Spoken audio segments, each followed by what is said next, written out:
সকালে ঘুম থেকে উঠে এক কাপ চা খেয়ে সারা দিনটা শুরু হয়। আর দিনটা শুরু হওয়ার সাথে সাথেই চিন্তা মাথার মধ্যে ঘোরে কী রান্না করব আজকে।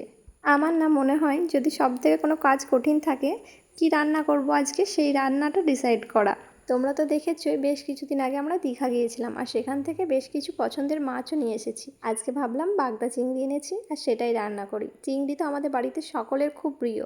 আর আমাদের এখানে তেমন একটা মাছের কালেকশন পাওয়া যায় না, মাছ কিনতে গেলে বাজার যেতে হবে, আর বাজার আমাদের এখান থেকে বেশ অনেকটা দূরে। আর তাও আবার বাজার সকালের দিকে যেতে হবে, তবেই ভালো মাছ পাওয়া যাবে। দীঘার মোহনাতে না নানা রকম মাছ বিক্রি হচ্ছিলো, আর দেখে বেশ লোভ হচ্ছিলো, মনে হচ্ছিলো যেন সব মাছ অল্প অল্প করে নিয়ে যাই। কিন্তু এত দূরে তো সব মাছ নিয়ে আসা সম্ভব নয়, তাই অল্প করে কিছু নিয়ে এসেছি বাড়িতে খাবার জন্য। আমার এই মাছ ভাজার ভিডিওটা না আমার পুচকুটা করে দিয়েছে, ওকে আমি বললাম ফোনটা ধরো আমি মাছ ভাজছি। আর ও ওর ছোট্ট ছোট্ট হাতে নড়র বড়র করে বেশ ভিডিওটা করে দিয়েছে দেখছি।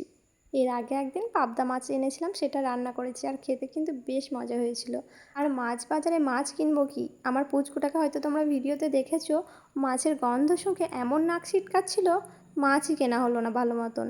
সবার প্রথমে আমি চিংড়িগুলো খুব ভালো করে বেছে নিয়েছি, আর তারপর একে একে প্রত্যেকটা মাছ আমি ভেজে নিচ্ছি। খুব কড়া করে মাছগুলো ভাজিনি আমি, তার কারণ হচ্ছে বেশি কড়া করে ভাজলে মাছের টেস্টটা চলে যাবে, রান্না করলে তেমন একটা টেস্ট পাওয়া যাবে না। দীঘা থেকে সকালে ফেরার পরে আমি বেশ বড় একটা সমস্যায় পড়ি, আর সেটা দেখে আমার বেশ টেনশন ধরে যায়।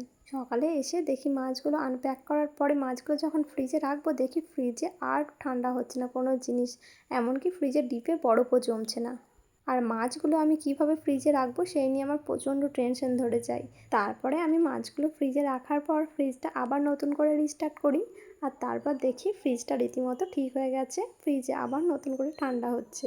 যারা চিংড়ি মাছ ভক্ত তারাই বুঝবে এই রান্নার স্বাদ। ঝাল ঝাল করে চিংড়ি মাছ কী যে মজা।